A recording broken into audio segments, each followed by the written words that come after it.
What's going on, LEGO Maniacs? It's Ty, the LEGO guy here, and today we're taking a look at the very first Brickheadz I've actually owned and built.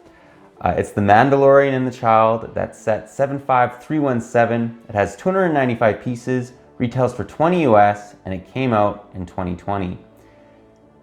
Now this one, my first Brickheadz, so you guys are going to get my opinion on those if you're looking for that, and we're getting into the positives and negatives of this set. It should be interesting. I absolutely love the Mandalorian TV show, just to let you guys know right off the bat.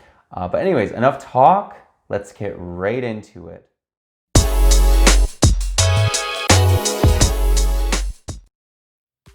And to start this review off, we're actually going to take a look at the box.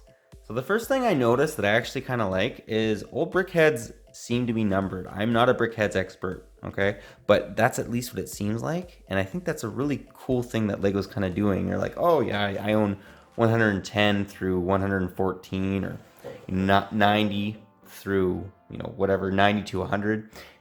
I also love the box art. This is awesome. When the Mandalorian first meets the child, Baby Yoda, Grogu, whatever you want to call him.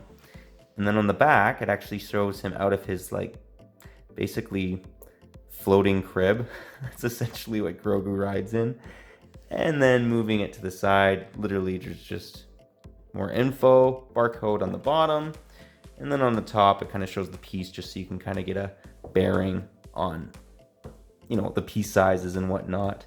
But yeah, that pretty well does the box. Let's now take a look at the model. And to start off the set, we'll actually take a look at Grogu. So let's give you guys a 360 view of this little dude in his floating crib. I think they did a pretty good job. I'm new to Brickheadz, but I do actually appreciate kind of like the blockiness and wonkiness of it, but it's also pretty cool. I love the fact too that they have, yellow and white. They're actually getting the definition different. It doesn't close, but I think that'd be quite difficult to do at this size and add a lot more pieces, which are not really necessary.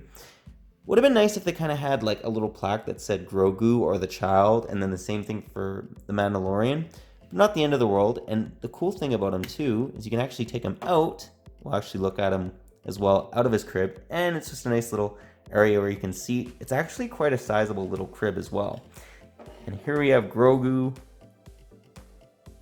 He's not in his little crib, and as you can see, he's a tiny little brickhead, which I really appreciate. Do quite like that. But yeah, that's Grogu. Let's actually now take a look at the Mandalorian. And to start us off, what I wanted to actually show you guys is how tiny Grogu is in comparison to the Mandalorian. I really like that. I'm on board with the people that think Grogu's adorable, and they've definitely captured that in LEGO form. I love the fact that he's half as big as the Mandalorian. But now actually taking a look at Mando, let's give you guys a 360 view of him. Very nice looking. I love the fact that he has all these details. Like you'll notice he has I don't know if they're supposed to be bullets or whatnot on his side, but he has a lot of different things going on. He also has his big authentic blaster, which I think is great. And on the side of him, literally just his arm, and then you can see he has his blaster out. He has some nice little binoculars here, and actually these are printed pieces, which is really nice. They're not stickers. There's no stickers in this set. And the cool thing about him as well is if you want to swap him out, swap out his blaster, you can do that. Although the only thing is it's a little difficult to do because this blaster tends to stick out a little bit, but you can kind of do it. It really is better if you just keep the normal blaster, because you basically have the butt of the gun.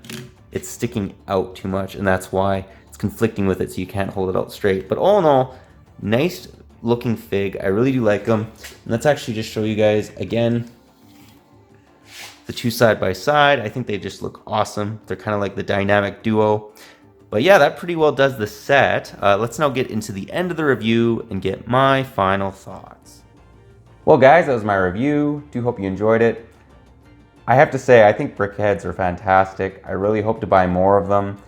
And these ones knock it out of the park. I mean, I love the Mandalorian, I love Baby Yoda. I think that in Brickhead form they did an excellent job because it's not supposed to be realistic. It's supposed to be kind of like a little wonky, but then still cool. And that's exactly what you're getting with this set. And I highly recommend you guys buy this now because this set's going to be retiring soon. And I can already see on the aftermarket it is appreciating. So pick it up if you can. If you find it at the store, if you know it's hanging around, definitely consider buying it if you're a big Brickheadz person or if you're just a big Mandalorian fan like myself. But yeah, that's all I got for you today. But if you like this video, leave it a thumbs up. If you're new to the channel, definitely consider subscribing and click that bell so you're notified for any future Brickheadz LEGO Star Wars reviews.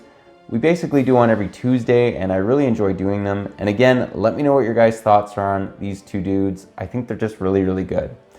But you know, I'm always curious to know what you guys have to think about it. But yeah, that's all I got for you again. But thanks again for watching, guys. I really do appreciate the support and I'll catch you on the next one.